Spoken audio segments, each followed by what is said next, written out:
is Elizabeth Otto. I'm a PhD candidate at the University of Montreal in art history. Today, I'm going to talk about a future research project under the working title, The Art Museum, a Site for Unlearning, that analyzes museum practices in art education and research concerned with institutional learning to identify potential sites of institutional unlearning. In my PhD project, I've been deeply engaging with ways of unlearning from an art historical perspective. There, I developed unlearning as an emancipatory concept for modernist women artists, investigating the professional and artistic strategies of unlearning in the context of 20th century avant-garde from a transnational perspective, Canada, Germany. Now, I'm applying my research on different concepts of unlearning developed in the last 10 years in diverse disciplines like art education, pedagogy, history, and museology, and confront them with the contemporary museum practice of decolonizing and commoning. I argue that institutional unlearning, understood as an active, critical investigation of normative structures and practices to become aware and get rid of taken for granted truths of theory and practice, has to affect the internal structure of the art organization itself. In my new project, I'm looking at international art museums, such as, but not inclusively, the Bode Museum in Berlin, the Van Abbe Museum in Eindhoven, or the Tate Modern in London, and their challenges while opening up new physical as well as critical spaces for learning and experimenting. Hereby, I'm less interested in their outreach, but the inreach of the innovative museum practices and their long-term effects on the organizational structures, but even more so, the future identity of the museum, of the art museum itself. Thank you very much. My name is Joanne Waxman, and I have the pleasure of working at BC Children's Hospital Foundation. BC Children's Hospital was one of the first facilities in Canada to embark on a children's healing experience project. Our mission was to create inspirational healing experiences that engage and comfort children, youth, family, and staff, and support health outcomes by integrating curated, purposeful arts to improve patient care and the physical environment. When we embarked on the project, we were aware of emerging evidence which showed a direct link between the integration of arts and healthcare design and health outcomes. There's reduced anxiety, perception of pain, need for sedation, perception of waiting time, and it can also shorten hospital stays. For our projects, we had art installations from sculptures to floor-to-ceiling murals and interactive technology that help with movement, play, inquiry, distraction, and comfort. It inspired a call to action. There was wonder, curiosity, and inquiry. The art helps to inspire and engage in discussion. It inspired play and interaction. It also helped to calm and distract so the focus could be shifted, even temporarily, on the art or installation and not the illnesses that the patients and families were facing. The art also provided comfort through showing familiar landscapes, animals, and diversity from across British Columbia and the Yukon, which reminds patients and families of home. It inspired a sense of belonging and familiarity. It also provided opportunities for whimsy and moments of surprise, which inspired creativity.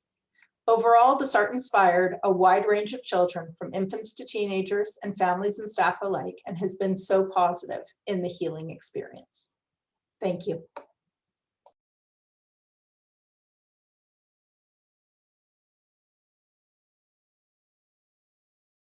So I'm going to say hello, everybody. My name is Melissa Smith, and I am the Assistant Curator of Access and Learning at the Art Gallery of Ontario, which is located in downtown Toronto, one of Canada's most diverse and populated cities.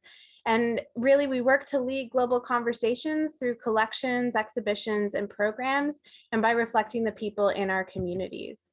A recent synthesis report by the World Health Organization found that art and culture have positive overall effects for mental and physical health at all stages of life. Engagement with arts and culture can aid in providing health promoting factors, connect with community groups, and foster preventative health behavior. Aligning with this well-being approach, the Art Gallery of Ontario and the South Riverdale Community Health Centre have a partnership to support a community peer ambassador program, where people with lived experience of various chronic conditions, peers, facilitate monthly conversations about art and deliver art making activities at the health center or online for clients across Toronto. The program's shape and scope emerged as a result of co-design processes with the peers, and the peers normalized the experience for clients in the AGO. Since 2016, we've offered 45 peer-facilitated art gallery tours and 28 art-making workshops, shifting to online live virtual engagements after the pandemic. When we asked what participants thought about the program, they shared that they enjoyed themselves, felt calm and relaxed, felt comfortable, felt treated with dignity and respect, felt welcome, and felt comfortable at the gallery, which is all that we wanted to hear. Museums can foster innovative ways to connect with the healthcare sector. Relational partnerships facilitate interactions and support people who live with barriers to cultural sites, including chronic illness, poverty, racialization, and marginalization. In sharing our story, we hope to inspire ideas on how arts and culture institutions can involve communities and healthcare agencies in the design of services and create opportunities for them to lead these services. We strongly believe that arts and culture can be used as tools to improve well-being, and this acts as our call to action. Thank you. Hi, I'm Natasha Reed, the director of the Visual Arts Center and McClure Gallery in Montreal. It's my strong belief that art, museums, and education, art education specifically, can inspire action through creating alternative, safer spaces for engaging with complex and difficult knowledge in our contemporary society. If activated with this in mind, museums can become, as Elaine Human-Gurian has elucidated, a safe space for unsafe ideas. In June 2019, the McClure Gallery hosted an exhibition curated by Laurie Beavis, Maria Escura, and me, entitled Invisible Body as Reflective Site, which offers an example of our efforts to activate the McClure Gallery as a safer space for addressing difficult knowledge. This exhibition was an outgrowth of Impact's Collaborations to Address Sexual Violence on Campus, a SSHRC partnership grant directed by Shaheen Sharif at McGill University, which aims to expose, dismantle, and ultimately prevent sexual violence on campuses and within society as a whole. Exhibiting the work of Hannah Klaus, Dana Danger, Maria Skura, Sandeep Johal, Kamala Makarel, and Nadia Mir, we aim to address sexual violence through contemporary art with a focus on the body as a site for expression, empowerment, and resistance. We activated the gallery as a third space for addressing difficult knowledge, an interstitial space.